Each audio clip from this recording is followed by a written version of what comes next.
Hi, this is Roger. Thanks for dropping by. It's very early in the day, and today we've got a dull day after several really bright days, but it's triggered my transition period. Obviously, the grow room in winter needs certain kit, and in summer it needs a different set of kit. So it's sort of coming to that time now. Those few bright sunny days got the temperature up quite high in here. We tried the new fogger out, disappeared into a flipping rainforest for half an hour.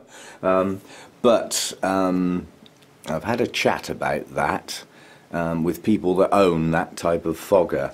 And basically, if the directional head is on, it produces quite a dry fog.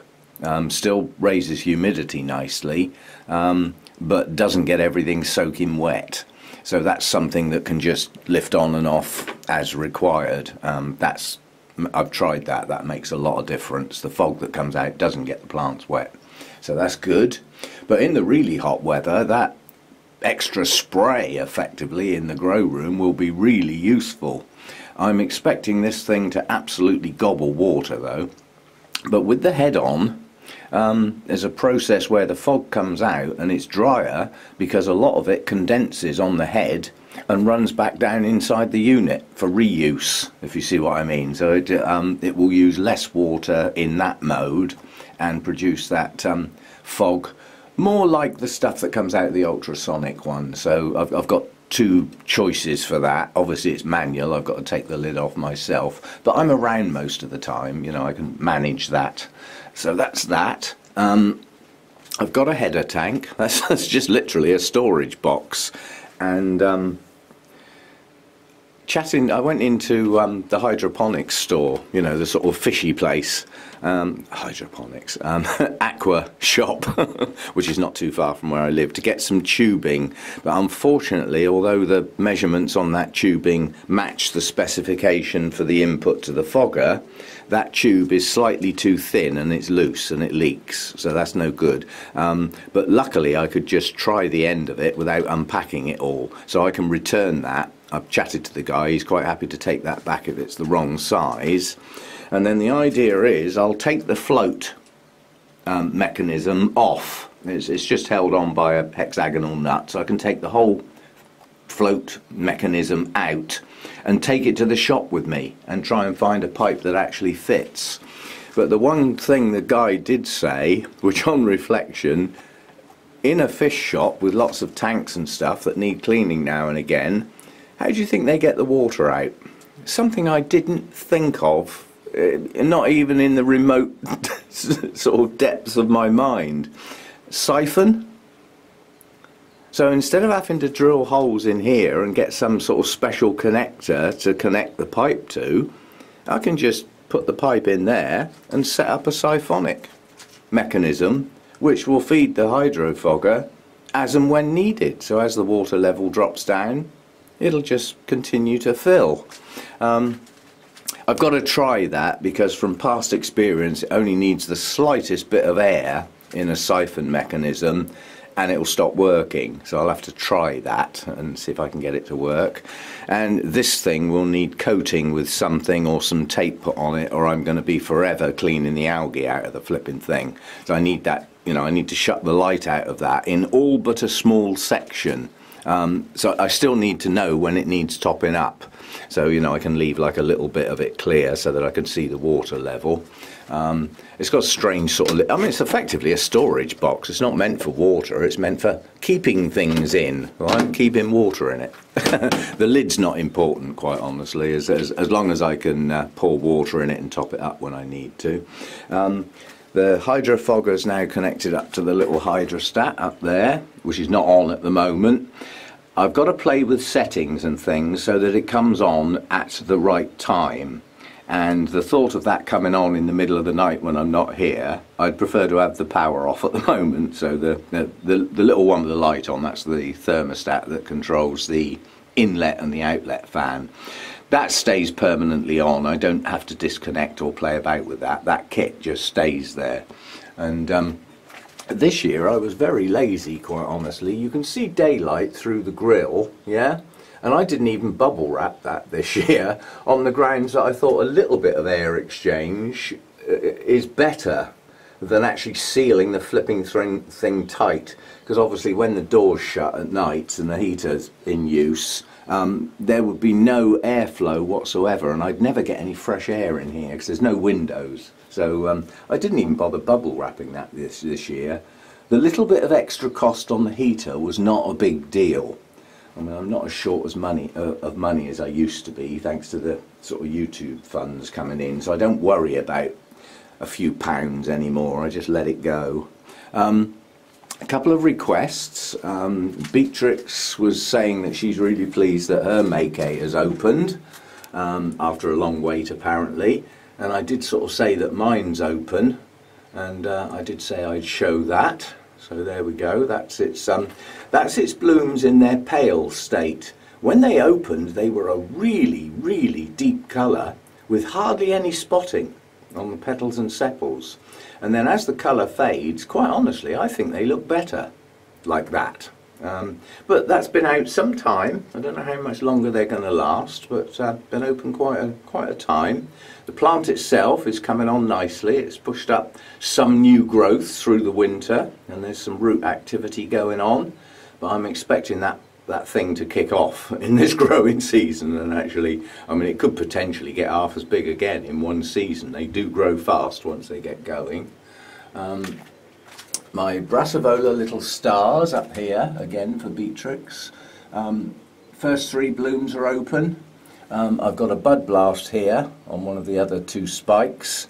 This one's only just starting to grow. It's just getting some new roots, and it's only got one new growth coming on at the moment. But again, that's in the same vein as the Mackay. Once that gets a hold and the roots start pushing out, it's going to start producing new roots, new growths, like it's going out of fashion. And somebody asked how the new Tolumnias were doing. The 5 Tolumnias that I got at the Christmas do. Where the hell did I put all of those? The 3 of the smaller ones are over here. This one has some old roots. It is starting to show signs of growing, but it has no new roots yet. Don't know whether it's actually got a name. They did come with, right. That's Tolumnia Jarak Firm Brown Brush. It's a long way from blooming, I would say. It's going to need to grow at least one new fan to get its strength, followed by another fan probably to bloom. So possibly by the end of the year. These can grow quickly, but it needs new roots. That's what I'm waiting on.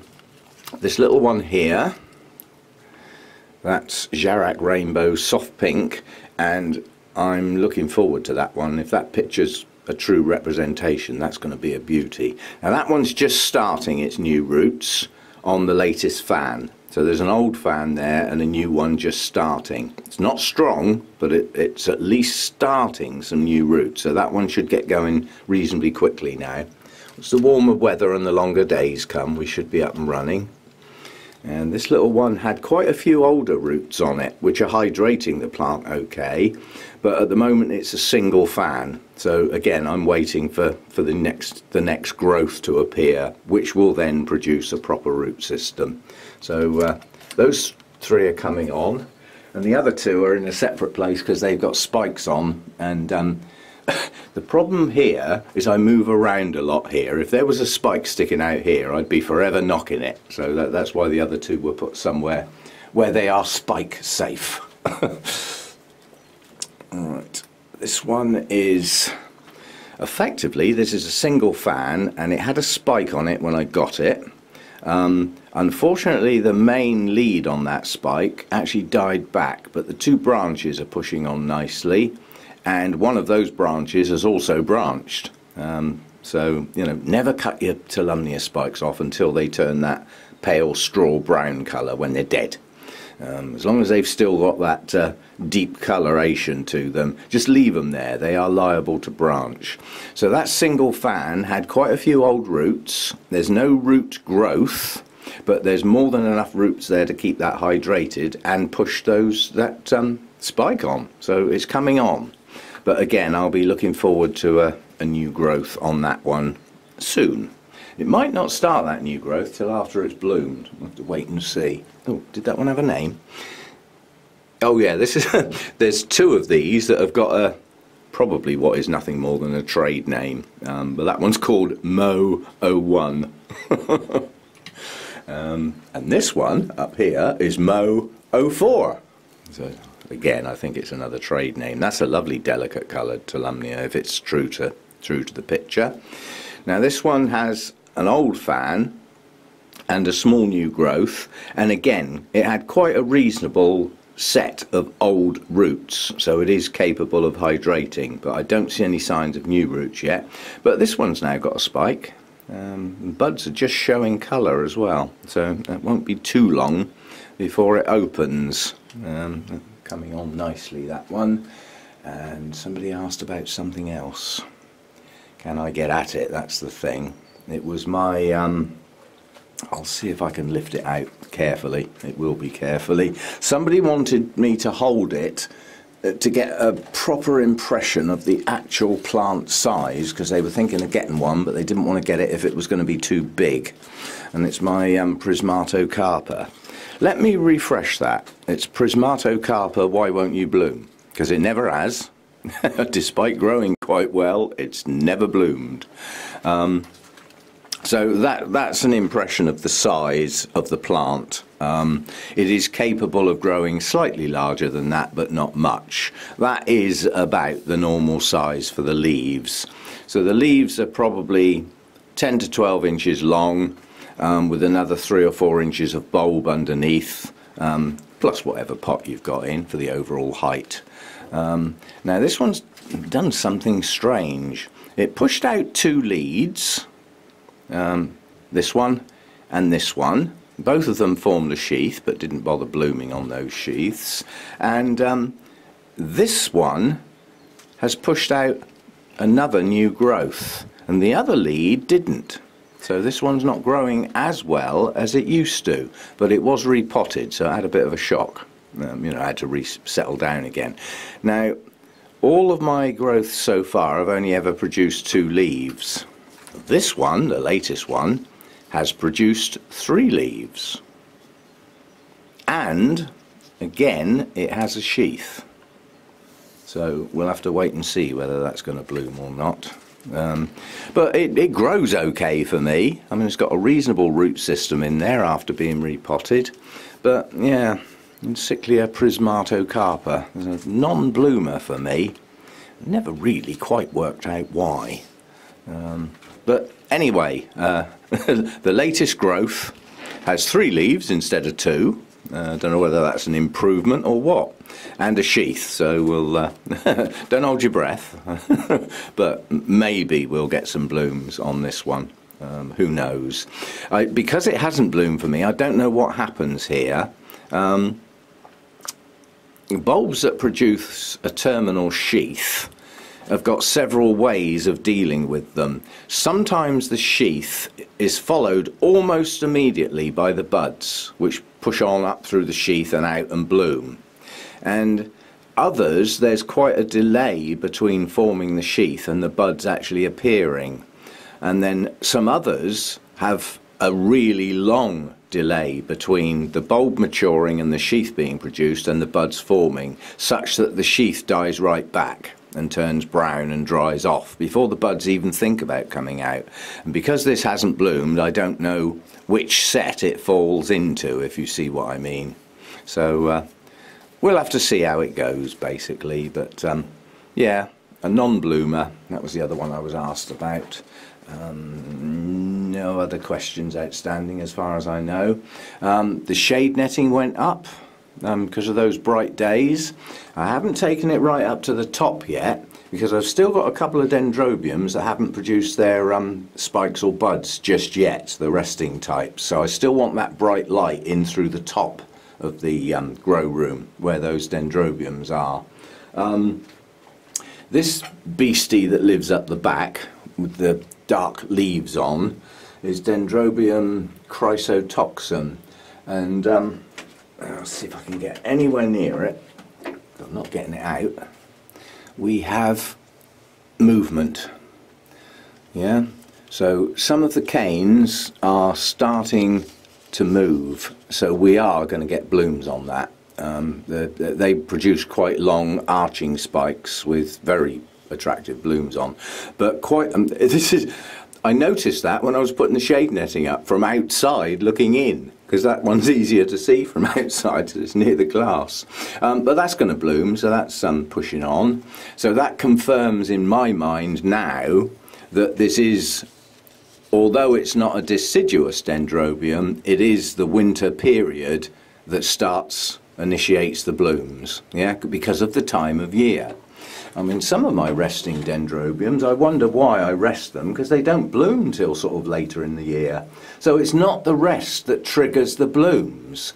The rest is for the plant rather than actually initiating the blooms. So, oh, and the other thing somebody asked about was the Sarco thingy.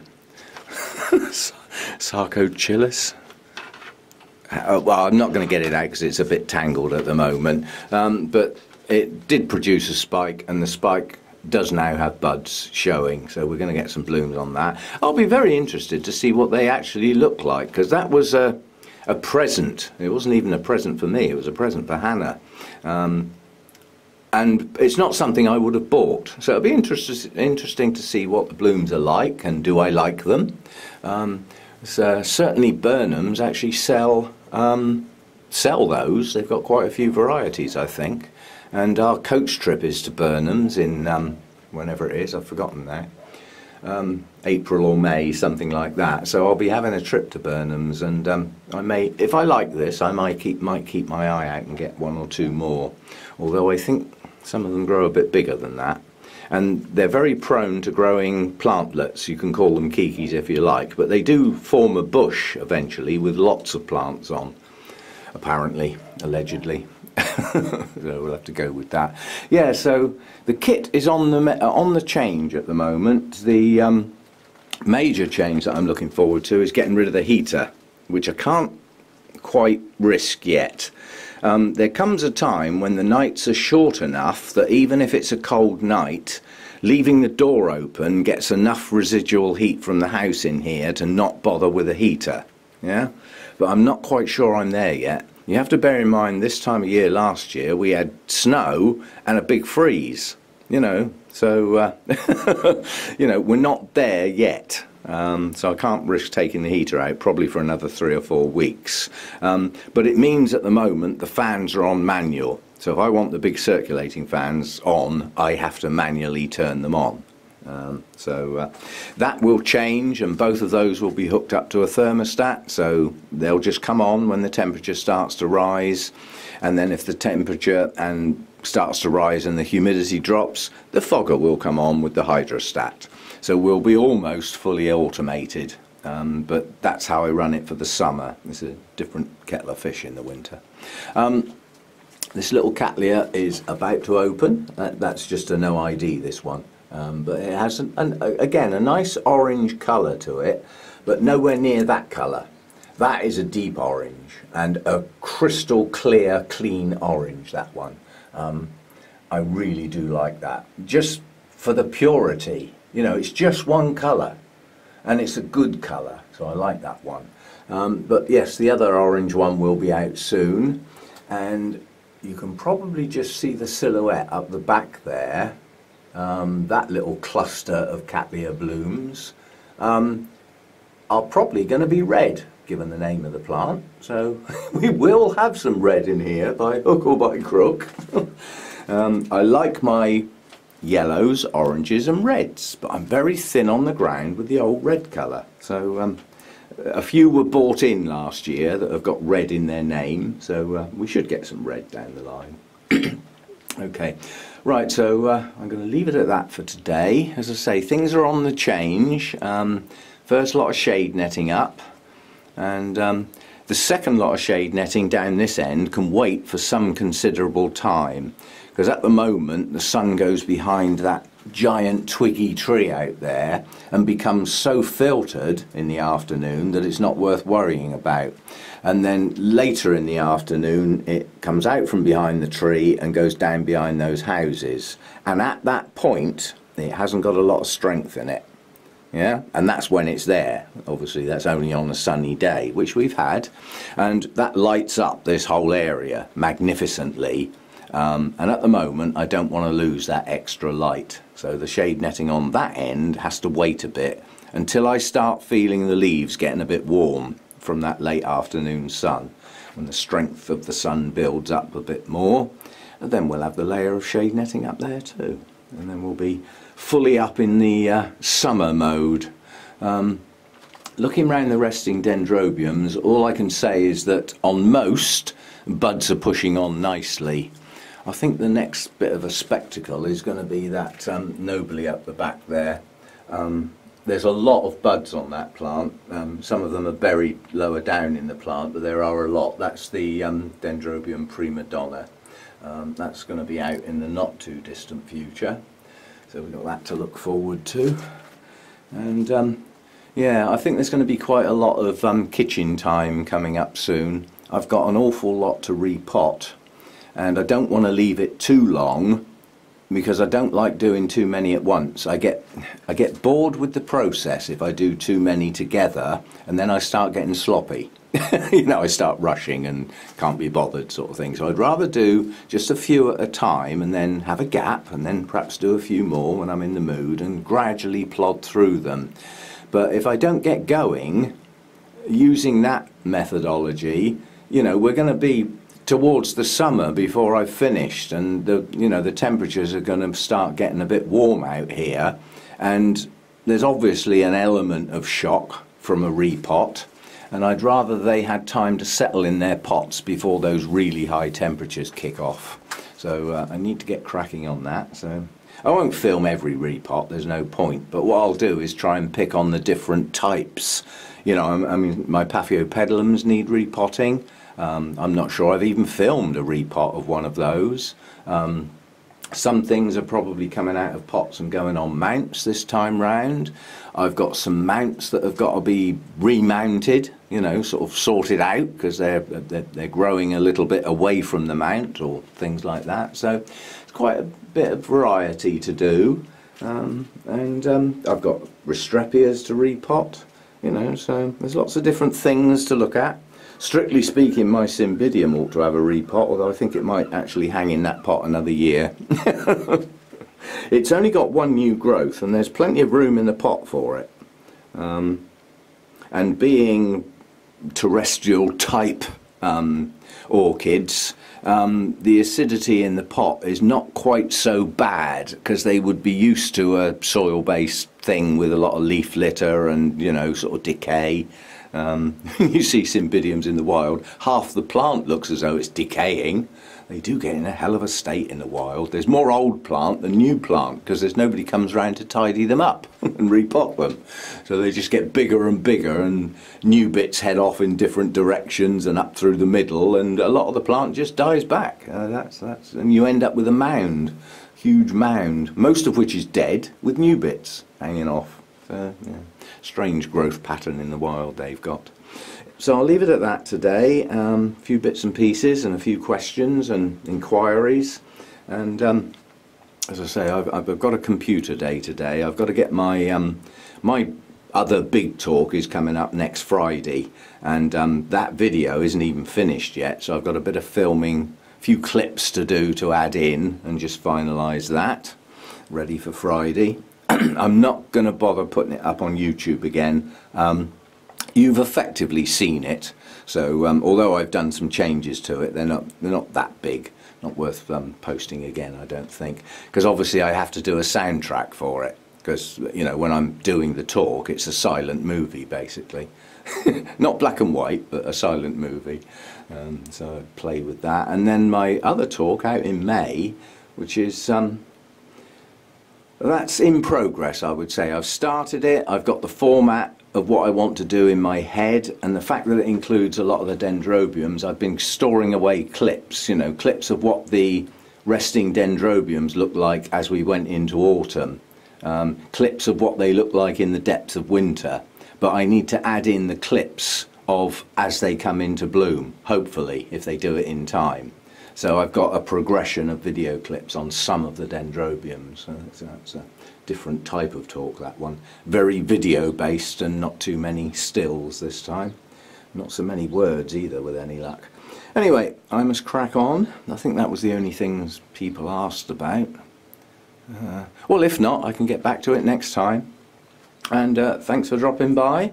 Let's get the rest of this kit sorted out today. If I can get that hydro fogger plumbed in as such, I mean, that box thing holds about 25 litres of water. It'll be interesting excuse me, to see how long, when it's full up, to see how long it actually lasts, if you see what I mean, because I think it's going to gobble the water up. I mean, if you think about that little ultrasonic one there, that on maximum output is 1/3 of a litre per hour, and I think that thing is 1.5 litres per hour. But the idea is that that one won't be on anywhere near as long. So although it's going to chuck out a lot of water, yeah, it won't be doing it as often. Because these little things in the summer months, they were on all day every day, and needed filling up every day. But the beauty of this is, you know, all I need to do is keep that tank topped up.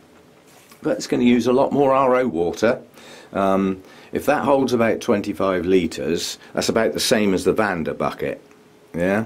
And that Vander bucket takes about 4 hours to fill.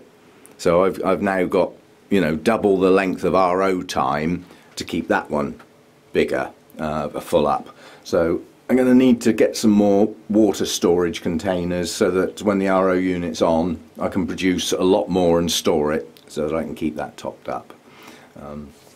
And we'll see how we go. But yeah, that'll do. Well, this Cattleya is still not open properly. It's trying, it's pushing. It's still not open properly. It's not flat yet, but you get the gist of it. It's a typical Cattleya shape, basically. It's got lovely patterning on it, and a gorgeous lip. Gorgeous lip, but probably another couple of days. It's a very slow opener, that one. It doesn't suddenly burst into life. It takes its time. We'll see how that goes. And thanks for dropping by. Bit of an assortment today, and I'll see you next time.